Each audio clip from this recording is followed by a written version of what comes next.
Time now for this week's Goofy Award. Well, I think on the short list for basically everybody of the biggest economic or political stories of the year may be the Memorandum of Understanding regarding a private sector financed oil pipeline to the north coast of BC capable of transporting at least 1 million barrels per day to Asian markets.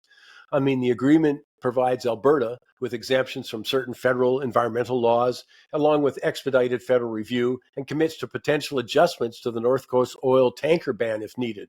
And I don't know how it wouldn't be.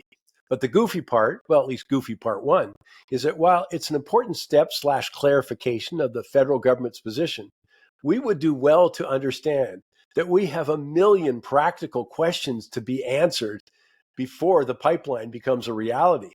And if history is any guide, come on, Canada's a lot better with ideological than practical when it comes to climate policy.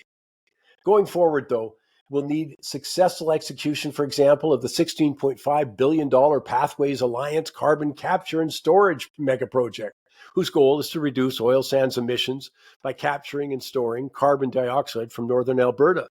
And a huge component, though, of the memorandum is that it will be privately financed. Although what specifically that means, I think we still need some clarification. Are they talking about construction only or feasibility studies? The cost of fast tracking through the major projects office? So we need answers. Many questions remain, though, about the viability of private sector investment, given the extra costs associated with the carbon taxes rising to a minimum of $130 per ton by 2026.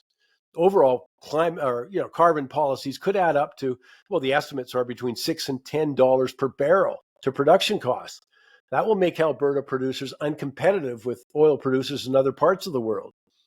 And there's arguably the biggest challenge, the strong opposition from the BC NDP government and some First Nations groups who are adamantly opposed. And again, as I said, millions of questions to be answered. But that brings me to part two of the goofy. The complaint by NDP Premier David Eby that he wasn't consulted, although is clearly spelled out in the memorandum that BC and First Nations groups must be consulted going forward. But not consulted? Come on. Every time the project was brought up, he aggressively shot it down. I'll just give you a couple of examples here. In June, Premier Eby stated, there's no proponent, there's no money, there's no project right now. So what are you going to discuss? Now he called it, in quotes, a figment. Well, that was November 1st. Yeah, figment of communication person's mind in Alberta. November 28th, Canadians need their governments focused on real projects, not a fantasy pipeline with no investors. Come on. His vehement opposition was clearly stated on numerous occasions. He showed no interest in discussing the project, but now he complains that he wasn't consulted. That's a bit much. Actually, that's goofy.